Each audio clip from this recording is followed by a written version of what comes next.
pain is strange. It doesn't ask for permission before it walks into your life. It doesn't knock. It doesn't send a warning letter. It just shows up, sometimes in a moment, sometimes over years, and rearranges everything you thought you knew. And in that moment, the instinct is almost always the same: make it stop. Avoid it, numb it, outrun it. We tell ourselves that life will resume once the pain is gone, but here's the truth: pain rarely disappears. It transforms. The only real choice you have is whether it transforms you for better or for worse. History is full of examples of people who turned their worst moments into their most meaningful work. A person loses a loved one and starts an organization to help others facing the same loss. An athlete suffers an injury that ends their career, then uses their experience to mentor the next generation. Someone grows up in poverty, and that memory fuels a lifetime mission to change the system for others. It's not that the pain goes away, it's that it's given a job. Purpose is the job description you hand to your suffering. You can let it work against you, making you bitter, isolated, and afraid. Or you can put it to work for you, making you empathetic, resilient, and relentless. Think of it like compost. On its own, compost is just waste. It's unpleasant, you want to throw it out, but in the right conditions it becomes fertilizer, fuel for growth. Pain works the same way. Left alone, it rots your spirit, but if you mix it with perspective, action, and time, it can grow something you never imagined. The reason this works isn't mystical, it's psychological. Pain creates energy, emotional, mental, even physical. If you don't direct that energy towards something constructive, it will consume you. But once you redirect it towards something that matters, it becomes unstoppable. That's why the most powerful missions often start with a personal scar. It's why the strongest leaders often come from the hardest backgrounds. Pain gave them an urgency that comfort never could. So the next time life knocks the wind out of you, resist the urge to ask, "Why me?" Instead, ask, "Now that this has happened, what can I build from it?" You can't choose whether pain visits you, but you can choose whether it stays as a burden or becomes a blueprint. If you want, I can also make a shorter, punchier version of this that feels like a viral 2-3-minute speech. That would keep the same style but hit harder for video or stage delivery. Pain is one of the few experiences that every human being will encounter, no matter their background, wealth, education, or status. It does not discriminate between the privileged and the disadvantaged, between the famous and the unknown. At some point, life will introduce you to moments that test the limits of your endurance. This can be the loss of someone you love, a betrayal you never saw coming, a health crisis that turns your world upside down, a dream that slips away after years of effort, or a failure so deep it shakes your identity. Pain is inevitable because it's baked into the nature of life. Every relationship carries the risk of loss. Every pursuit carries the possibility of failure. Every human body has an expiration date, and along the way, it will falter. We all know this on an intellectual level, but when pain actually arrives, it feels deeply personal, almost unfair, as though life has singled you out. That is part of the illusion pain creates. It makes you feel like you are alone in it, even though it's one of the most universal human experiences. The truth is, you can't negotiate your way out of pain. You can't schedule it for a better time or ask it to visit someone else instead. No amount of planning, intelligence, or good behavior will guarantee a pain-free existence. The people who seem happiest from the outside are not those who avoided pain entirely, but those who learned what to do with it when it arrived. This is where the difference between inevitability and choice becomes clear. Pain is inevitable, but what you decide to do with it is not. That part is up to you. You can carry it as a weight that slows you down, or you can use it as raw material to create something of value. You can allow it to harden you and close you off from the world, or you can let it soften you in ways that make you more understanding of others. The arrival of pain is not the question. The question is whether you will use it to define you in ways that limit your life or in ways that expand it.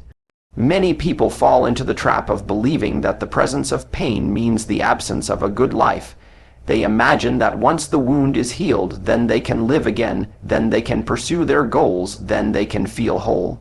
But life rarely waits for perfect circumstances, and sometimes the very thing you think is holding you back is what will propel you forward, if you let it. Pain often strips away illusions, distractions, and the comfortable lies we tell ourselves. It can force you to confront what truly matters, because when something hurts enough, you start asking better questions. What am I really here for? What am I willing to fight for? What am I no longer willing to tolerate? These questions often emerge only when comfort is taken away. It's also worth noticing that pain can sharpen your vision. When you've gone through something that shakes you to your core, your tolerance for shallow goals and meaningless pursuits often diminishes. Suddenly, things you used to obsess over, minor inconveniences, petty disagreements, status games, lose their power over you. This shift can be one of pain's most valuable gifts: clarity. You start seeing what is worth your energy and what is not. You realize how precious time is, and you no longer want to spend it on things that don't matter in the long run. Without pain, that level of focus is often hard to achieve because comfort tends to make us complacent. Pain also connects you to others in ways comfort never could. If you've ever opened up to someone about something deeply painful in your life, you know the unspoken bond it creates. Suddenly, you are not just two people having a conversation. You are two people who have stood in the fire and understand the burn. You can spot the look in someone's eyes when they've been through something similar. That empathy is not something you can fake, and it's not something you can acquire through reading or studying. It has to be lived. This shared humanity is one of the quiet ways pain becomes a bridge instead of a wall. However, none of these transformations happen automatically. Pain by itself is not inherently valuable. Left alone, it can fester, grow bitter, and keep you trapped. The value comes from what you choose to do with it. This is where the optional part comes in. You can decide to use the inevitability of pain as a reason to give up or as a reason to grow. You can frame it as an ending or as the beginning of a new direction. You can treat it as an anchor that drags you down or as a hammer that shapes you into something stronger. The same pain that ruins one person can be the exact pain that fuels another. The decision is rarely made in a single dramatic moment. Often, it's a series of small choices over time: choosing to get out of bed when you don't feel like it, choosing to talk to someone instead of isolating yourself, choosing to learn from the experience instead of only resenting it, choosing to act even if the pain hasn't gone away. Every one of those choices builds momentum toward a version of yourself that is shaped, not shattered, by what you've been through. It's also important to realize that purpose doesn't have to be grand to be meaningful. Sometimes turning pain into purpose means starting a movement that impacts millions of people, but other times it's as simple as using your experience to help one other person feel less alone. Purpose is not about scale, it's about direction. Pain becomes less of a burden when you can connect it to something larger than yourself. When you can say, "Because this happened to me, I will," and fill in the blank with an action that matters. That action can be as small as being kinder to others because you know how much unkindness hurts, or as big as dedicating your career to solving a problem you've personally endured. When you recognize that pain is inevitable, you stop wasting energy wishing it away and start investing that energy into how you will respond. That shift in mindset alone changes the texture of your experience. You move from a passive victim of circumstance to an active participant in shaping what comes next. You accept that pain will walk into your life uninvited, but you decide that it will not leave without teaching you something, without being transformed into something that matters. In this way, the inevitability of pain becomes less of a threat and more of a challenge to turn something unavoidable into something unforgettable. Suffering on its own is chaos. It is raw, unorganized, and overwhelming. It arrives without a manual, without a clear reason, and without any obvious path forward. In the middle of it, you can feel like you are drowning in something you never asked for, a storm you didn't see coming. But somewhere within that storm, you have a choice that can change everything. You can give your suffering a job.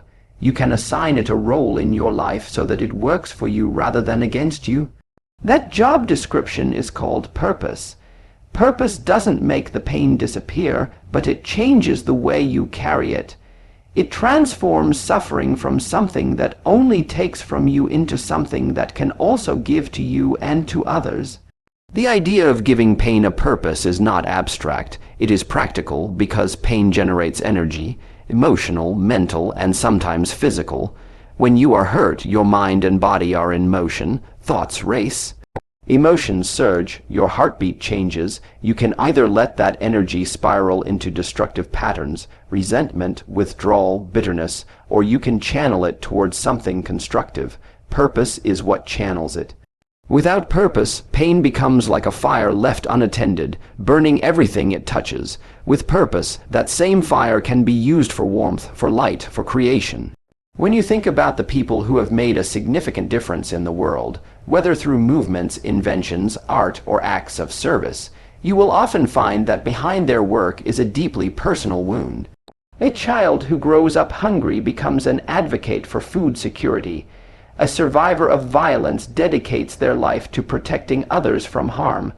A person who lost a loved one to a disease starts a foundation to fund research. In each case, the pain didn't vanish. What changed was the assignment it was given. It was told, you will no longer just hurt me. You will help me build something. Giving suffering a purpose doesn't have to be public or grand. It can be quiet and deeply personal. It can be as simple as deciding that because of what you've endured, you will be more patient with people who are struggling. It can mean raising your children with more intention because you know what it's like to grow up without stability. It can mean creating art that gives voice to emotions others can't put into words. Purpose can be global or it can be private, but either way, it gives the pain a direction, a place to go, and a reason to exist beyond causing harm. This shift is as much about identity as it is about action. Without purpose, you can begin to see yourself primarily as a victim of circumstances, defined by what happened to you. With purpose, you start to see yourself as someone who is using what happened to create change, even if that change is small. This reframing matters because the story you tell yourself about your life becomes the lens through which you see every challenge. If the story is, I am powerless and my pain is meaningless, then every new obstacle will feel heavier. If the story is, my pain is part of the work I am meant to do, then the same obstacles will feel different, not lighter, but more connected to something that matters. There is also a resilience that grows when you give pain a job. When suffering is tied to a purpose, it is easier to endure because it is no longer just suffering for suffering's sake. Think of a person running a marathon. The physical strain and exhaustion are real, but they are connected to a clear reason: crossing the finish line, raising money for a cause, proving to themselves they can do it. That reason changes how they experience the pain. It's the same with emotional and mental pain. If you can connect it to a mission, it becomes part of the path instead of a barrier on it. One of the challenges is that when pain first arrives, it feels impossible to think about purpose. You may not be ready to turn it into something meaningful right away. That's okay. Purpose doesn't have to be found in the middle of the storm. It can come afterward when you have enough distance to see the outlines of what you've been through. But the sooner you can start asking, how can this be used, instead of why did this happen to me, the sooner you can begin to shape the pain into something useful. That single question, how can this be used, is often the bridge between despair and direction. It is worth noting that giving pain a purpose doesn't mean pretending the pain is good. It doesn't mean romanticizing suffering or suggesting that it is somehow necessary for a meaningful life. Pain is still painful. It still takes from you. It still leaves marks. But purpose is about deciding that the pain will not be the end of the story. It is about reclaiming some measure of control in a situation where so much feels uncontrollable. You may not have chosen the pain, but you can choose what it becomes. That choice is powerful because it shifts your role from passive to active, from being acted upon to taking action. When you turn suffering into purpose, you also change the way you relate to others. People can sense authenticity, and purpose born from pain carries a depth that nothing else can replicate. If you have walked through a certain darkness and found a way to light a candle for yourself and others, your voice carries weight. It isn't theory, it's lived experience. That is why so many people are drawn to those who have endured hardship and still found a way to contribute. It gives others hope that their pain too can be redirected into something meaningful. On a personal level, purpose can also act as a guidepost for your decisions. When you are clear about how your pain is being used, it's easier to know which opportunities to say yes to and which to decline. If you've decided your purpose is to help others avoid the mistakes you've made, then you'll naturally seek paths that allow you to share your lessons. If your purpose is to create beauty from loss, you'll be drawn to creative work that channels those emotions. In this way, purpose not only shapes your response to past pain, but also shapes your future path. There will still be days when the weight of what you've been through feels heavier than the progress you're making. Purpose does not erase those moments, but it does give you a reason to keep going through them. It gives you a framework to understand why you're doing what you're doing, which can be enough to take the next step even when you don't feel like it. Over time, those steps add up. The raw pain may not fully vanish, but it changes form. It becomes part of the architecture of something larger than yourself, something that might not have existed without it. In this way, your suffering becomes an active contributor to the life you are building rather than an obstacle to it. Pain is often misunderstood because most people see it only in its raw form. In its raw form, it is heavy, unfiltered, and corrosive. It sits inside you like something rotting, taking up space in your mind and body.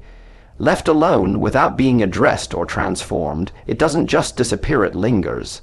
And the longer it lingers, the more it begins to change you, often in ways you don't notice until it's too late. It can drain your energy, cloud your judgment, and harden your view of the world. It can make you distrustful, cynical, or withdrawn. Like stagnant water, unprocessed pain becomes toxic over time, breeding resentment, hopelessness, and a sense of meaninglessness. That is what happens when pain is left to rot, but pain doesn't have to rot. It can be transformed into something entirely different, something that fuels growth. This transformation doesn't happen automatically. It's not a natural consequence of time passing. Many people believe that if they simply wait long enough, the pain will fade and life will return to normal. While the intensity of pain may dull over time, without intentional action, it often just turns into a quieter, more subtle weight that shapes your choices and limits your possibilities. Growth requires a deliberate decision to take that raw, decaying material and use it as fuel. Fuel works best when it is directed. In the same way that a fire can either destroy a forest or provide warmth for an entire community, pain can either consume you or be channeled into something that creates life. This redirection can take many forms: art, advocacy, teaching, mentorship, innovation, or even simply living in a way that reflects the lessons the pain taught you. The key is movement.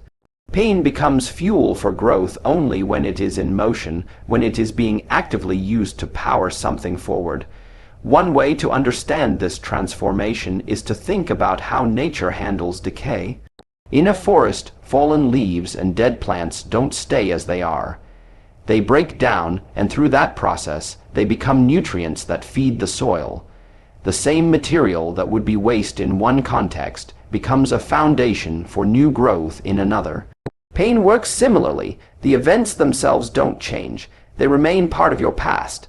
But the meaning you assign to them, the actions you take because of them, and the perspective you gain from them can turn them into nourishment for your character, your relationships, and your purpose. This process is not about pretending the pain was a gift. It is about acknowledging that while you would never have chosen it, it is here, and since it is here, you will not let it be wasted. You will not let it stay as dead weight. You will work it into the soil of your life until it produces something useful. That usefulness might look different for everyone. For some, it's a personal transformation, becoming stronger, more compassionate, more focused. For others, it's an outward impact, helping people who are where you once were, creating systems that prevent similar harm, or building something that improves the lives of others. The decision to turn pain into fuel often begins with a shift in questions. Instead of asking, "Why did this happen to me?" you start asking, "Now that this has happened, what can I do with it?" That second question opens the door to agency. It shifts you from a passive recipient of suffering to an active participant in creating something from it. Agency is powerful because it gives you a way to move forward even when circumstances are still difficult. You may not be able to undo the loss, the failure, or the trauma, but you can decide how it will influence your future. One of the overlooked parts of this process is how much growth happens simply from surviving the pain long enough to work with it. Pain tests your endurance, and endurance is a kind of training. People who have gone through deep struggles often discover capacities in themselves they never knew existed. Patience, determination, creativity under pressure, the ability to adapt quickly. These capacities become tools you can use in every other area of life. They are byproducts of the pain, but they are also the signs that the pain has been converted into fuel. Another thing to recognize is that this transformation is not linear. Some days you will feel like the pain is pushing you forward, motivating you to work harder, connect deeper, or think differently. Other days it will feel like it is pulling you back into the weight of what you've been through. The important thing is to keep directing it toward growth whenever you can, knowing that the process is uneven but still moving in the right direction. Over time, the ratio changes. The days when the pain fuels you start to outnumber the days when it drags you down. That shift is one of the clearest signs of progress. There is also an important relational aspect to turning pain into growth. People notice when someone has been through something hard and emerge not just intact, but expanded. That expansion inspires others. It sends a quiet but powerful message. Growth is possible even here, even after this. In this way, your transformation can become part of someone else's transformation. Your growth becomes contagious, just as your pain once was. You can be the living proof for someone else that fuel can be made from the same materials that once felt like nothing but loss. It's worth mentioning that using pain as fuel does not mean living in constant connection to it. The goal is not to build your entire identity around the pain, but to let it integrate into your life in a way that strengthens it. Just like a tree doesn't remain focused on the fallen leaves that fed its roots, you don't have to stay fixated on the pain to keep benefiting from what it gave you. Over time, the pain can become part of the foundation, a layer deep below the surface that supports the life you are building without being the thing you think about every day. Ultimately, the transformation of pain into growth is about control, not in the sense of controlling what happens to you, but in the sense of controlling your response. You take something that had the potential to shrink you and instead allow it to stretch you. You take something that could have been the end of your progress and make it part of the reason for your progress. This doesn't make the pain good, but it makes it useful, and usefulness is one of the most powerful antidotes to despair. Pain left alone will rot. Pain put to work will feed the roots of your growth, often in ways you only come to understand years later, when you look back and realize that the very thing you once thought would break you became the reason you could stand so firmly where you are now. Scars are proof of two things: that you were wounded and that you healed enough to keep going. They are silent storytellers marking places where life was interrupted, where you were forced to stop, endure, and adapt.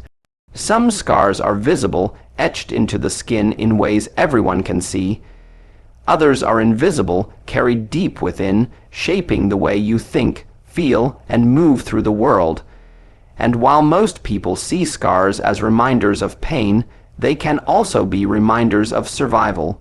The deeper the scar, the deeper the story behind it, and the stronger the force it can create if you let it. The strongest missions are not born from comfort. They rarely emerge from people who have only known ease and safety. Comfort has its benefits, but it rarely produces urgency. Urgency is forged in the moments when something is taken from you, when you are pushed to the edge, when you are forced to face what matters most. Pain has a way of clarifying priorities. It strips away the non-essential, leaving only what feels worth fighting for.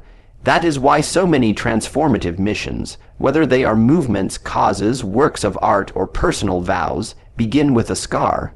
Scars change the way you see the world. Once you have lived through a certain kind of hardship, you can no longer pretend it doesn't exist. You notice it everywhere, in news stories, in conversations, in the small struggles of people around you. You see it in ways others can't because you've felt it yourself. That awareness creates a kind of responsibility. You know what it's like to be there, and knowing makes it harder to ignore.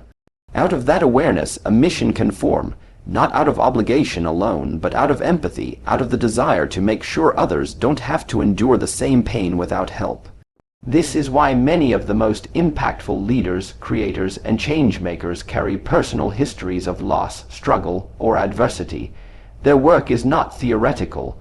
It is not driven purely by abstract ideas or detached analysis. It is personal, rooted in lived experience. That personal connection gives them a level of persistence that is hard to match.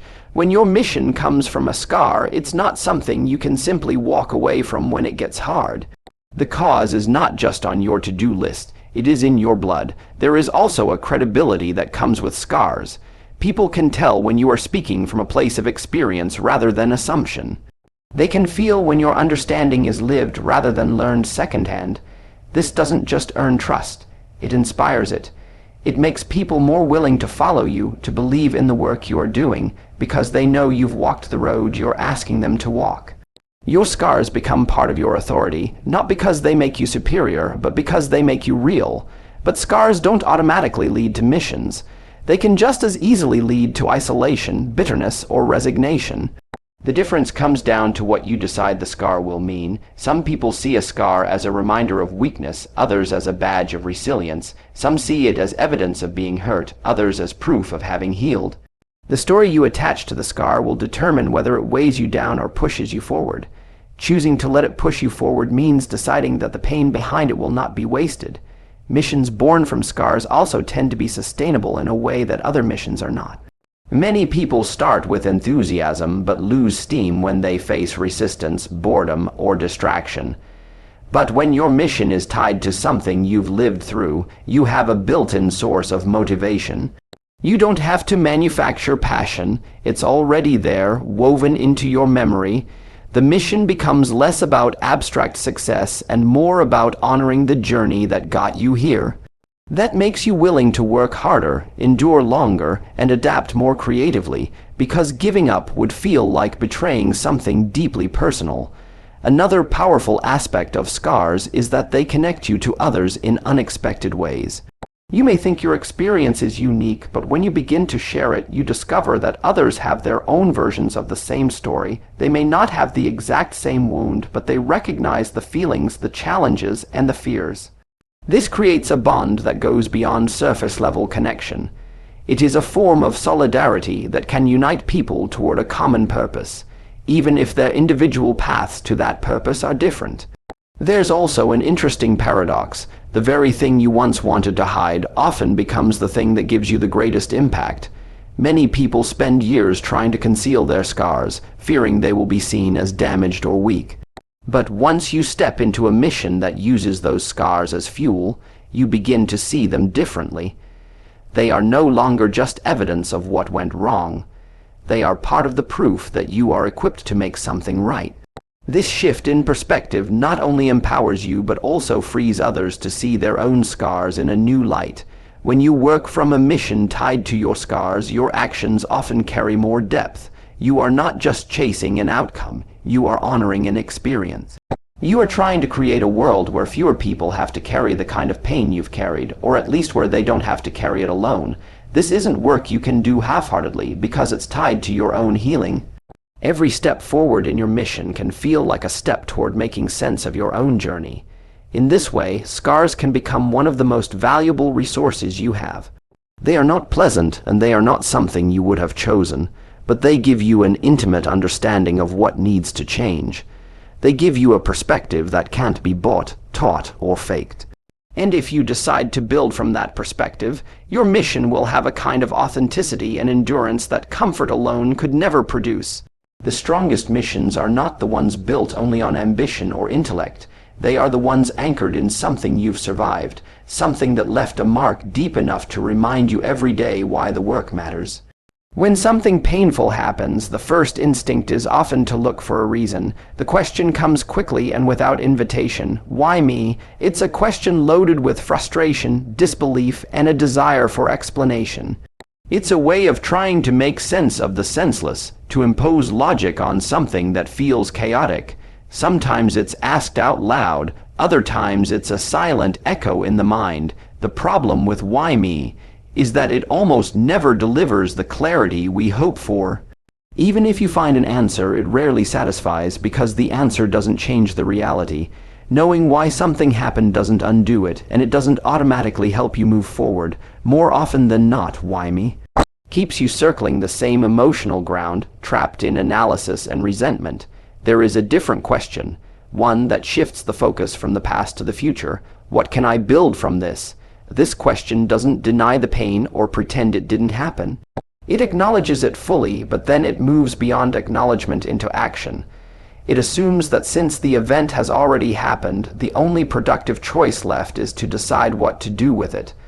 That small shift in language changes the role you play in your own story. Why me casts you as a passive character at the mercy of circumstances. What can I build from this?